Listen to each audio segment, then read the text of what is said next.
আমি তাকে বললাম চিঠিটি দয়া করে হোয়াটসঅ্যাপে পাঠালে আমি দেখতাম এবং পড়তাম। আজাদ ভাই আমাকে চিঠিতে পাঠালেন।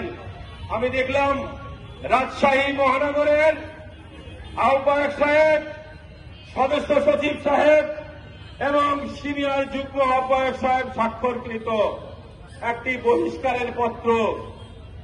তারা আদৌ জানেন না আহ্বায়ক কমিটি কাউকে বহিষ্কার করার ক্ষমতা বা এখতিয়ার রাখেন না। আমি আপনাদেরকে জানতে চাই আমি কি বহিষ্কার হয়েছে? ধন্যবাদ আপনাদেরকে। তাহলে আমার বহিষ্কার আদেশ প্রত্যাহারের কারো দরকার নাই। আপনারা আমার সাথে থাকলে আমি অনেক দূরে গিয়ে যাব ইনশাআল্লাহ।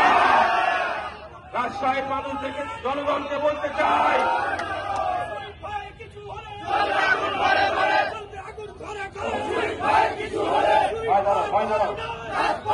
এই ঘটনাকে কেন্দ্র করে এই বহিষ্কার আদেশ আমি মনে করি এটি অনৈতিক এবং ষড়যন্ত্রমূলক। আমি প্রতিহিংসার শিকার, আমি কোন অন্যায়ের সাথে জড়িত ছিলাম না। অনেক সাংবাদিক ভাইরা সেই অফিসে গিয়ে পরিচালকের বক্তব্য ধারণ করেছেন। সেখানে তিনি স্পষ্ট ভাষায় বলেছেন সুইট নামের কাউকে উনি চিনেন না, এখানে কেউ আসেন নাই। উপস্থিত নেতৃবৃন্দ, তবে অবশ্যই সেই পরিচালক দুর্নীতিবাজ। যে ভাইগুলো সেই অফিসে গিয়েছিল আমি তাদের সঙ্গে বারবার বসার চেষ্টা করে তাদের মুখ থেকে আমি কথা দিয়েছি। আমি শুনতে পেয়েছি নাটোরের সিংড়ার বামিহাল উপজেলার ইউনিয়নের যুবলীগের একজন যুগ্ম সাধারণ সম্পাদক শাহিন শাহ নাম তার ডিগ্রি সার্টিফিকেট জাল। এই পরিচালকের আগে যিনি এখানে ডিডি ছিলেন তিনি এটা এমপিওভুক্ত করেন নাই।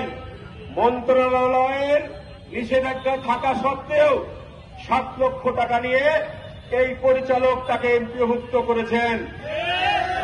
আমি স্পষ্ট ভাষায় বলতে চাই যে সকল ভাইরা আমাকে বহিষ্কার আদেশে সিগনেচার করেছেন আমি তাদেরকে উদাত্ত আহ্বান জানাবো, সেই অফিসে গিয়ে প্রমাণ করুন ওখানে সুইট দিয়েছিল কিনা এবং সুইট জড়িত আছে কিনা।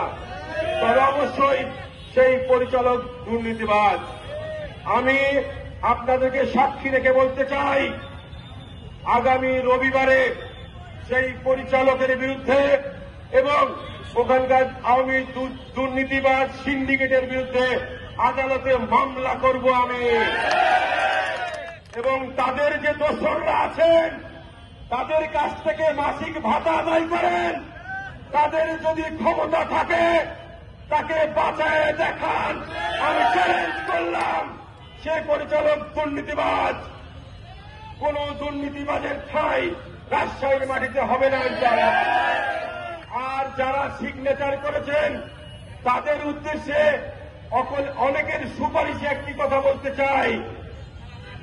যারা বিভিন্ন প্রতিষ্ঠানে গিয়ে টেন্ডারবাজি করছেন, যারা বিভিন্ন সময় বাস মালিক সমিতি দখল করছেন, ট্রাক মালিক সমিতি দখল করছেন, ওই 27 নম্বর ওয়ার্ডে ওয়ার্কার্স পার্টির অফিস দখল করে উদ্বোধন করছেন, জাতীয় পার্টির অফিসের সামনে জায়গা দখল করছেন, এই ডান পাশে জনগণের রাজশাহীর মানুষের প্রাণের প্রতিষ্ঠান ব্রিটিশ কাউন্সিল দখল করছেন, তাদের বিরুদ্ধে ব্যবস্থা গ্রহণ করতে পারেন না? লজ্জা লাগে আমাদের। এ সকল দুর্নীতিবাজ, এ সকল দখলবাজ আমাদেরকে নেতা বলতে তো লজ্জা লাগে। আমি কোন রংপুর, দিনাজপুর বা গাইবান্ধা থেকে বেঁচে আসা সন্তান নই। এই মাটিতে আমার জন্ম, এই রাজশাহী শহরের নেতৃত্ব দিয়েছে আমার পূর্বপুরুষরা। আমার দাদা রাজশাহী পৌরসভার চেয়ারম্যান ছিলেন এস.এম. জাকারিয়া সাহেব, তার বড় ভাই ছিলেন জনাব এমদাদ আলী সরকার মন্ত্রী। আমি সেই পরিবারের সন্তান। আমি কোন ছিনতাইকারী পরিবার থেকে উঠে আসিনি।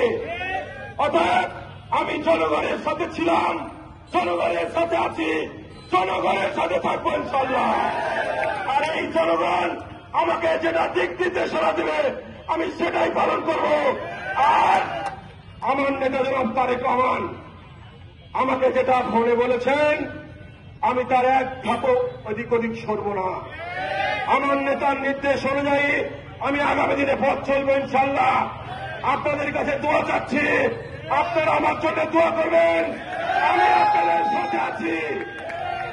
পরিশেষে সকলের সুস্বাস্থ্য এবং দীর্ঘায়ু কামনা করে এই আন্দোলনে ঐক্যবদ্ধ হয়ে আমাদেরকে সঙ্গ দেওয়ার জন্য আমি কৃতজ্ঞতা প্রকাশ করছি এবং আজকের কথা এখানে শেষ করছি।